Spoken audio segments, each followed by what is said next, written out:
Yes, this is Epic Jones, representing for WORLMAG, and today we invite the international recording artist from Jamaica, based in Canada for 2 decades, Exco Levi. Go on. Welcome, how is it? Give thanks, man. All right. Good to be here. Thank you very much for having me. Great. And first, Exco, want to talk about your humble beginnings. Yeah. You understand?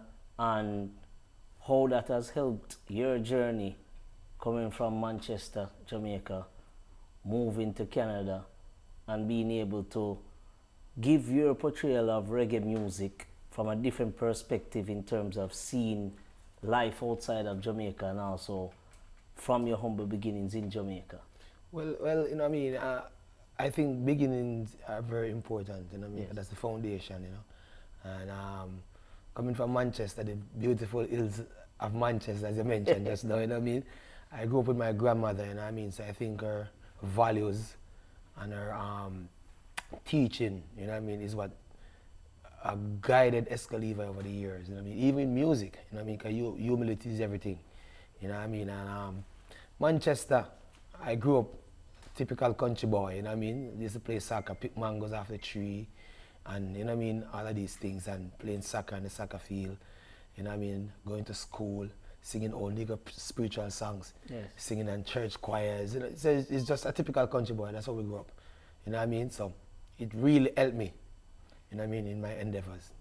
And what do you think you have gained from traveling so much? Because I think obviously experiences told when people are writing Yes. are so much different when you travel and see more of the world. What have you gained from being able to see so many different parts of the world? Because I've seen even performances in Zimbabwe. Yes.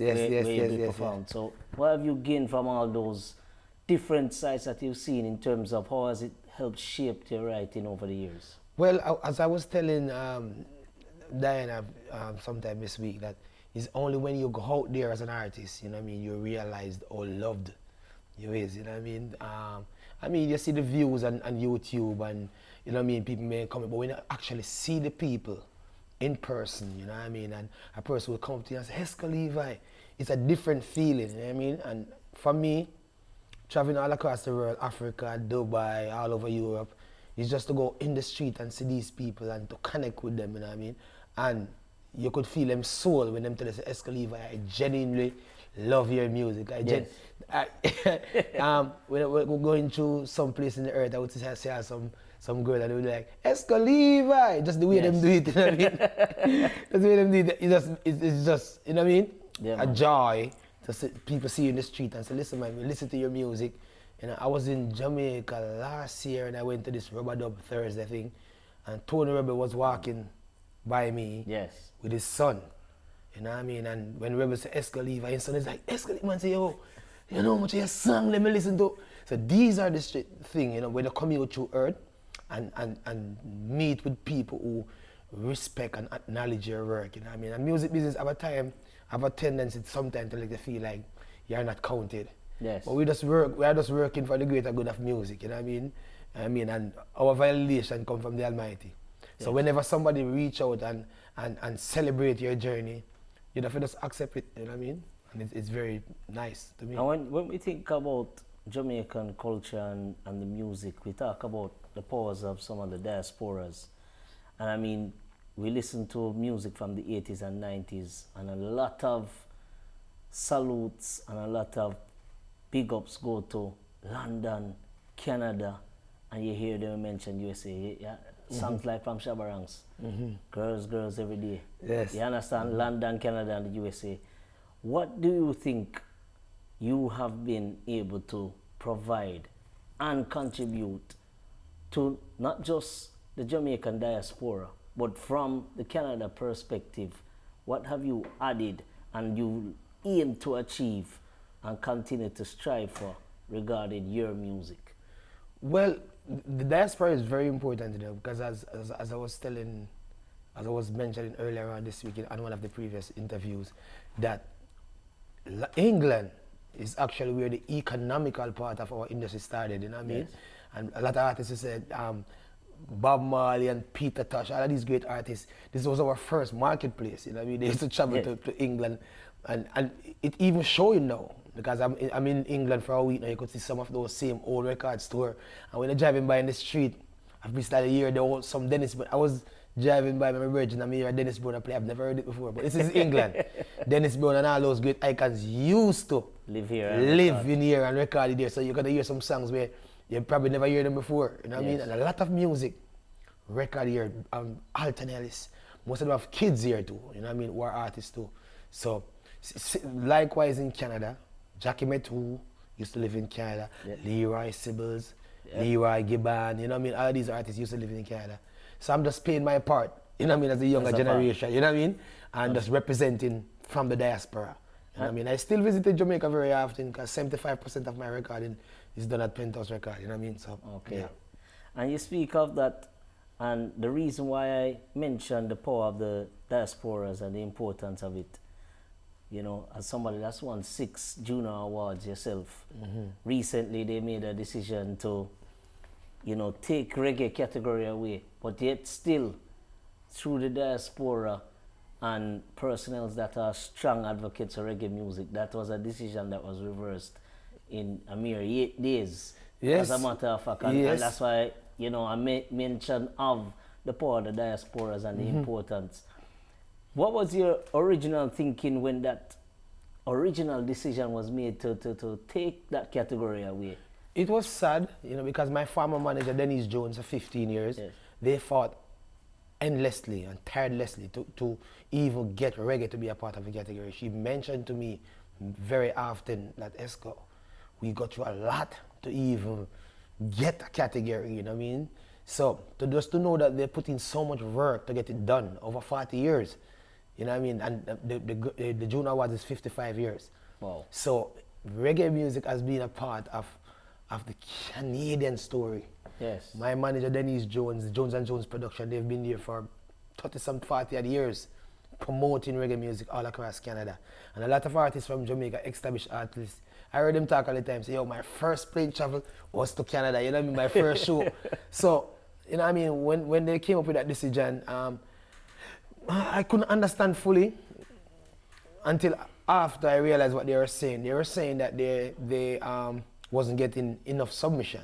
Yes. I mean, from artists across Canada. But the thing is, we as a diaspora, you know what I mean, I have a lot to do with it too, as a person who won 6, I have to find a way to educate our young reggae musicians and dancehall musicians the right way. Yes. You know what I mean, to submit their work, you know what I mean? And also make sure you submit work of quality also. Yes. You know what I mean? Because that's this very is important. Very important, you know what I mean? Because this is an international awards, you know what I mean? The Grammy is, I believe, is 55 years. The Juno Awards, no, the Grammy is 57 years, and the Juno is probably 55 years. Yes. So that's long before I was born. Yeah. You know what I mean?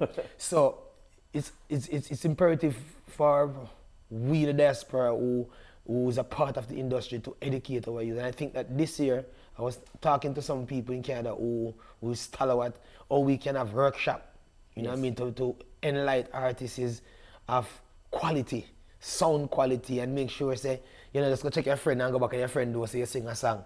You know what I mean? And they put it on YouTube and thing. Because if you understand that the people who judge these categories and judge these songs, they are professional people. They can't stick up somebody off the street and say, all right, listen to this song and tell me what they think. They choose a panel of judges from all across Canada, people who probably are selector, producers, you know what I mean? So they are going to choose the best work. And that is the reason why people in Canada always think that Exco Levi win too much. And I said, why do you think that I win too much? There's no such thing as too much. Because they say the same thing about Bob Marley kids, you know what I mean? But you have to understand, you have to think about the quality.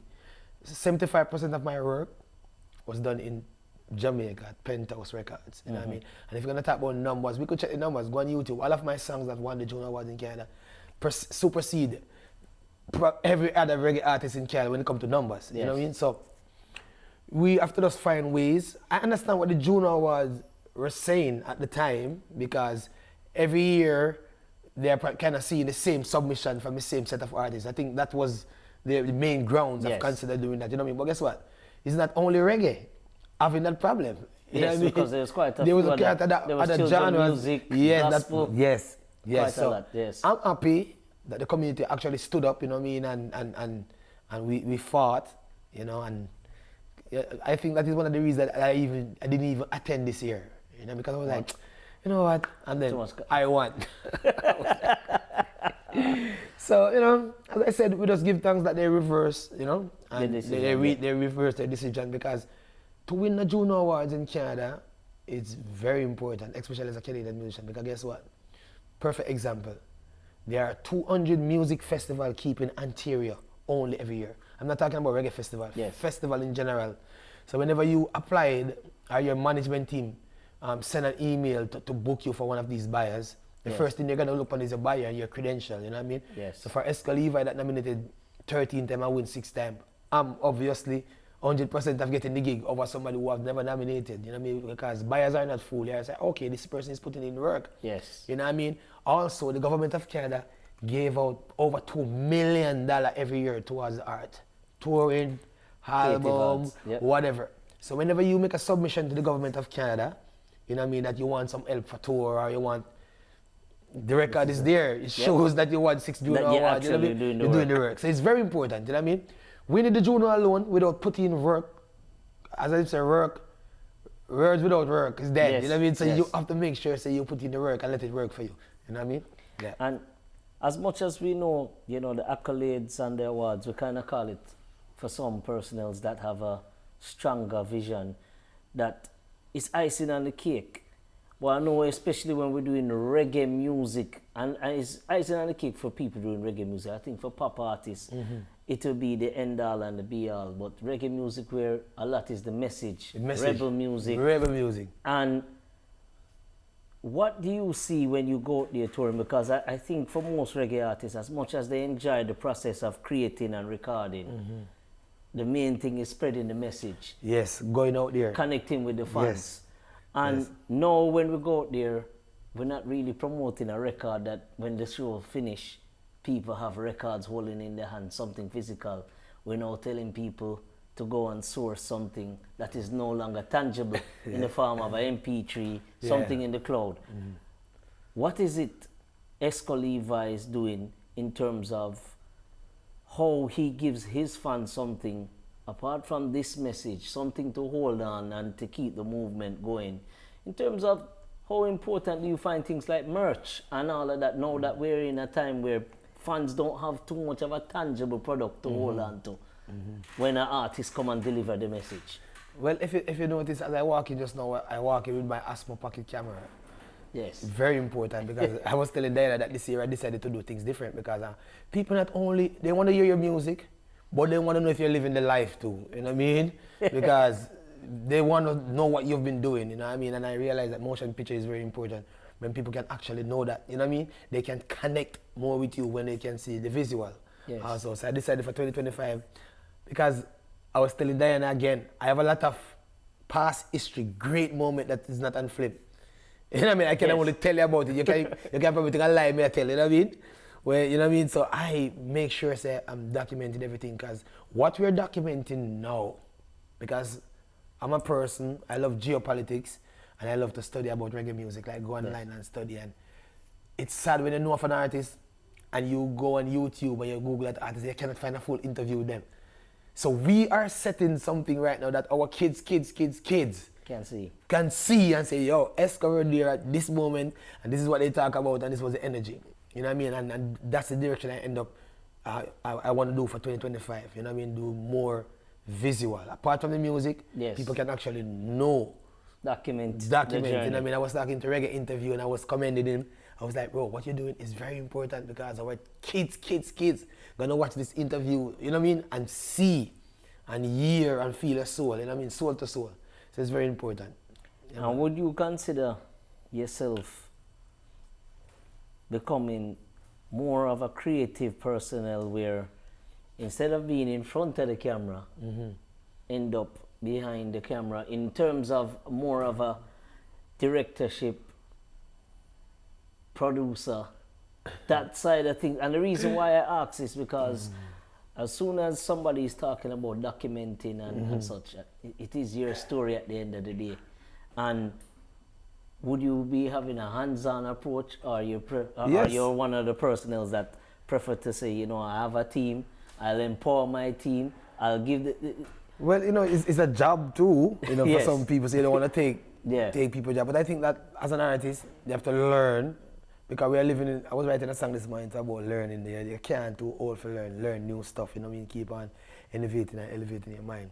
So, I would have say, but you know, you really need a team, because you cannot do it by yourself, you know what I mean?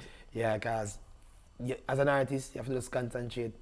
I love the studio, I love recording, you know what I mean? I have my own studio, I have a certificate in music production. Yeah. So I love recording, I love arranging songs, making beats, that's my passion. Yeah. I'm just start doing some look of video editing, simple stuff, you know what I mean? Like, you know, because with AI now, you know what I mean? With AI, you're learning a lot, and you know, you just, so I think I like it. But to answer your question, we really need a team to get these things done, because as an established artist who on tour and recording, you don't want to take up too much of your time doing something else when somebody else could have done it, you know what I mean? It's also employment for somebody else also, you know what I mean? And what we are seeing, as much as you mentioned artificial intelligence, we are seeing that as technology gets better and better, which means a lot more things that we would normally complete doesn't have to have such hands-on approach. Yeah. At the same time, we are seeing that the consumers are going back to a lot of what was foundational, like the increase of record sales has become tremendous, not just in certain parts, but worldwide. And we have seen where people are selling more merch. We're also seeing where concerts and festivals have been way better attended than in previous years. How are you in terms of what thinking you think about something like live bands, tracks? Because especially for reggae music, a lot of personnel believed in this country that the moment a lot of sales took a fall in this country was when reggae artists were touring less with bands. How important do you think how the music is delivered to personnel and the consumers is very important? We understand sometimes the cost doesn't allow it. But how do we find that bridge or find that compromise? Well, with that now, with the band and live track, it's two ways. The cost is, I have my own band in Canada. Yes. And sometimes when I'm going to Europe, I have to compromise, you know what I mean? Because you have to understand that the promoter need to make money too, you know? And then some of that, the next end is greed.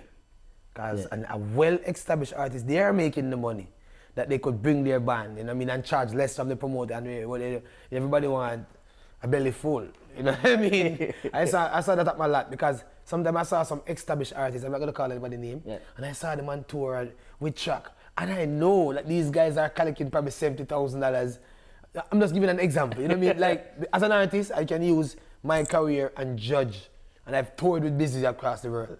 So, me can use my career and judge way more established artists, you know what I mean? And I heard them talk how much money they've been getting per gig.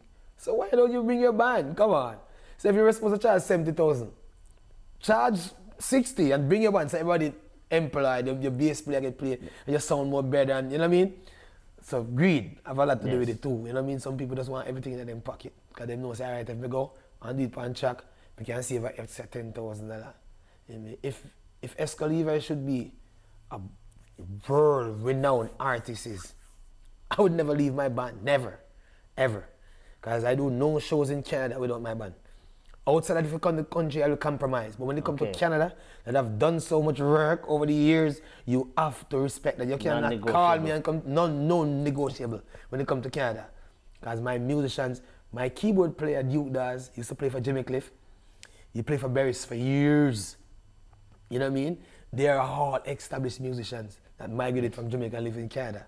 So I cannot go down there and do a, because of an extra 5,000 that's put in my pocket, I go and do it on track. And have my band them at home sitting, watching me on TV and track. You know what I mean? If I'm going over the country, they have to understand. Sometimes I can only, last year I went to the US, I could only bring my keyboard player. Sometimes the bass, I could bring the drummer. You have to understand, because with budget and you know what I mean? Yes. And all that. But when it comes to Canada, you have to respect that. You know what I mean? So the drum and bass is paramount, is very important to our industry. That's how the creators, the foundation of this beautiful music started off. That's the precedent that they set for us. You know what I mean? You can't go beyond that. I mean, when you talk about the drum and bass, some of our best musical production those are drum and bass players. Good. The Sly and Robbie, Steely and Clevie. Steely and Clevie. So you cannot go around it, you know what I mean? Yeah, man. Yes, man. So in 2025, music focus for Exco Levi and tours. Well, right now I've just won the Juno Awards in Canada, so I'm having a lot of shows coming in over that on that side. You know what I mean? I'm going to Thunder Bay. Just the name alone sound cool. Sound cool, right? Yes, yes. Yeah, I'm doing the Afrofest up there. You know what I mean? A couple of the shows. I'm going to Montreal this year also. I also have my festival because I have a festival that I've done in Canada called the High Priest Music Festival. Yes. This year would be the third year. And I'm going to keep it in the summertime, but now I have the city of Brampton on board. They pushed the date forward. I said, okay, at least I have the city on board with me, you know what I mean? Because to do a festival out of your pocket by yourself, so they pushed it to the 20th of December, which is my personal show. You know what I mean? I want Diana to come across, you know, if she have the time, because she's so busy, you know what I mean? So it would be great, you know? So a lot of shows, mainly in Canada. Last year I went to Denmark, Norway, Copenhagen. You know what I mean? I went to some show in Boston last year. This year is just predominantly Canada because of the Juno Yes, Juno Awards. I just happened to be in England. I never planned to be in England, but I came to my brethren's birthday party up there in Birmingham, and I just said, you know what? Let me just extend my flight and spend some more time and do all this covering, because it's been almost 10 years since I've come to England. You know what I mean? So I'm here, you know, and just give thanks. It was been a journey, a lot of interviews, and I greatly appreciate it, you know? All right, and WORLMAG want to say special welcome and yeah, man, wishing you all the best. Yeah, man. You understand? Give so, thanks. maximum respect, Exco Levi, Cool, and thanks for the time, man. Cool, man. Yes, man, if there's anything you want to say to the UK fans out there and global fans, because, you know, once you go online, it become a global thing. It's not just the UK. My new album, Born to be Free, it was released last February. It is the album that won the Juno Awards in Canada. 15 track of liberation, upliftment, awakening the sleeping consciousness of the masses. You guys should check it out. Exco Levi, Born to be Free, on all digital platforms. And this album was actually produced by Penthouse Record and my label in Canada, my band. Yes. High Priest band, you know what I mean? So good music, different kind of music, but it's all liberated music, you know what I mean? To uplift the mind, you know, so check that out. All right, people, you heard it from the man himself, Exco Levi, that's EXCO Levi. All right. Cannot miss me. All digital platform. Blessings. Cool, man. Respect. Fam. Love. All right.